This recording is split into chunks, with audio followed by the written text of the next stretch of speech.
Welcome to Dead on the Bay.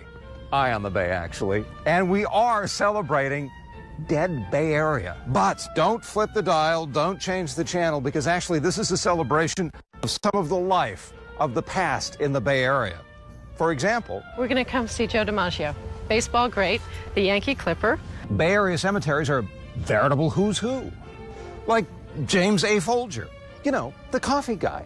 And this is the William Randolph Hearst Mausoleum. This is the resting place of Wyatt and Josie Earp. We'll dig up fascinating stories about San Francisco's past and show you how we were literally built upon the shoulders of our forefathers. In fact, you may be standing on one of them right now. Bodies, human remains. They're still out there. And welcome to Colma, the only city in the world specifically built for the dearly departed. How many people live in Colma? We have approximately 1,675 people above ground. But it's still the largest city in the Bay Area. But we have 1.5 million wonderful underground residents. Now, most of the cemeteries we'll visit are traditional ones, like the Mountain View Cemetery here in Oakland. You know, it's got headstones and inscriptions, fairly easy to find anybody that you feel like visiting. But we're going to begin with a cemetery in Marin County that has new ideas about a very old-fashioned thing to do. We recycle bottles, we recycle cans. Next, we'll be recycling you. And with good reason. Shall we say the Lord's Prayer together? Conventional caskets consume 30 million board feet of lumber every year, enough to build about 3,000 houses. There's as much steel buried in cemeteries annually as was used in the construction of the Golden Gate Bridge. But there's one cemetery that tries to make sure that you don't take it with you when you go. It's Fernwood. Our real focus is on green burial, or natural burial.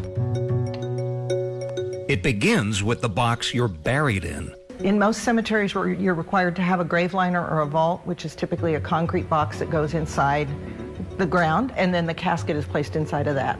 Oftentimes the caskets are steel or they're exotic hardwoods. So they're using up a lot of resources. They're using up a lot of resources. Not a very large turnout, is it? Most of the time people are embalmed, so you're putting a lot of formaldehyde into the ground. So we're not doing any of that. So this really is back to the idea of ashes to ashes. Yeah, exactly. Fernwood is a Mill Valley cemetery that dates back to the 1890s. Part of it looks like a conventional burial ground. Old graves marked with old headstones. But the green part is green. The ceremony is simple. The casket is often a highly biodegradable pine box, and the only headstones are stones. So instead of a cemetery that looks like this, it looks like this.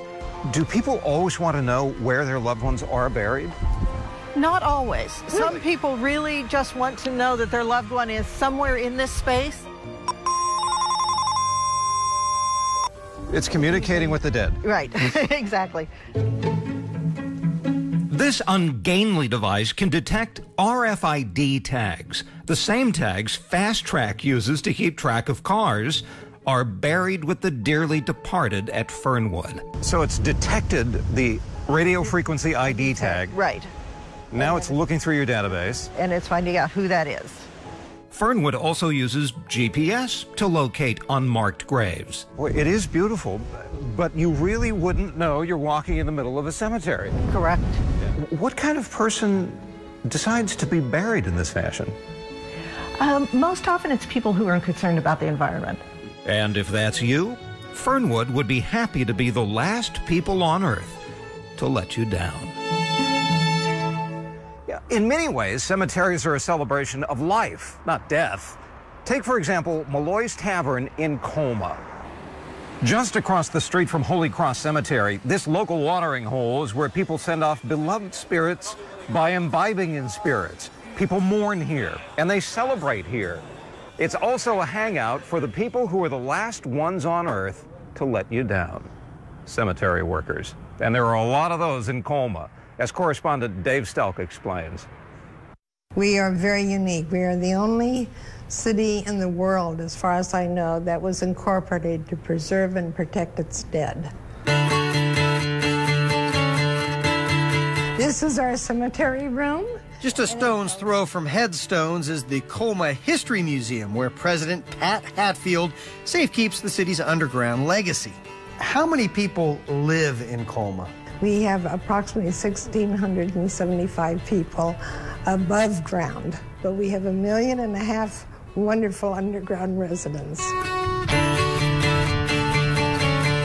Colma is famous for its cemeteries. The city of Colma, absolutely. 17 cemeteries. We have 4 Jewish cemeteries. A Greek cemetery. We have a Serbian cemetery. We have a Japanese cemetery.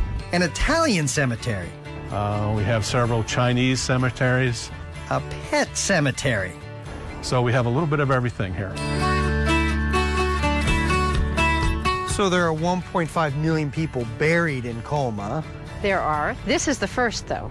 This is where Timothy Buckley was buried, and that was in June of 1887.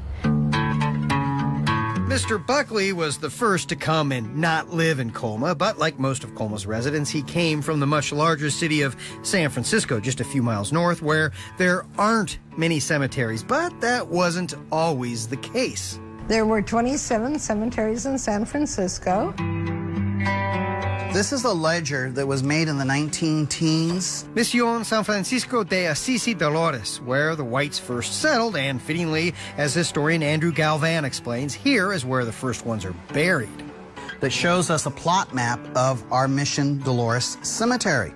And just as soon as people started living in San Francisco, they started dying in San Francisco. And they kept on dying. During the gold rush, you had hundreds of thousands of people that came here, and unfortunately they brought diseases with them, and so many people died. Just one problem. In San Francisco, they needed to grow. Cemeteries took up valuable real estate. So San Francisco passed a law in 1900. The law provided the removal of the grave markers. But not what the markers marked. Bodies, human remains. They're still out there. San Francisco was literally built upon the shoulders of its forefathers. Then City Hall said, listen, except for Mission Dolores and the Army's Presidio, no more cemeteries, period. And let's move all those bodies to Colma. So the town's founders said, give me your tired, your poor, your huddled masses yearning to breathe free. Oh, but they don't necessarily have to be breathing. So Colma was invented to take the dead. Yes, it was. It took decades to move all the bodies, and new graves are still being dug. Only a tiny fraction of Colma's population lives here. If you don't mind, let me check your pulse. It's there, it's there. This is a who's who Of San Francisco and California. San Francisco's history is buried in Colma. Gene giant Levi Strauss rests in one of Colma's Jewish cemeteries. Well, this is Joshua Norton. Margaret Hambrick, general manager of Woodlawn Memorial Park, directs visitors to San Francisco's most eccentric. Josh Norton declared himself king. He's probably one of our most famous residents here at Woodlawn. This is patterned after the Temple of Athena. Ken Varner is president of Cypress Lawn Cemetery, where here lies Citizen Kane. The William Randolph Hearst Mausoleum. Colma is home to some of the most famous people in Earth. We're going to come see Joe DiMaggio, baseball great, the Yankee Clipper. Joltin' Joe is the most popular resident, where Monica Williams works at Holy Cross Cemetery. We've had people come out from New York and say, I'm here from New York, I have to go see Joe DiMaggio. Visitors look down on people they look up to. Do you kind of brag with the other cemeteries? We have so-and-so? Oh, absolutely. This is the resting place of Wyatt and Josie Earp. Steve Weiner caretakes what is considered the most visited grave in all of Northern California. We have pre-printed maps in the office. Wyatt Earp. People leave money, poker chips, bullets, sometimes marijuana butts, and oftentimes they are so surprised to find out that he's in a Jewish cemetery. For the record, the Old West gunslinger wasn't Jewish, his wife was.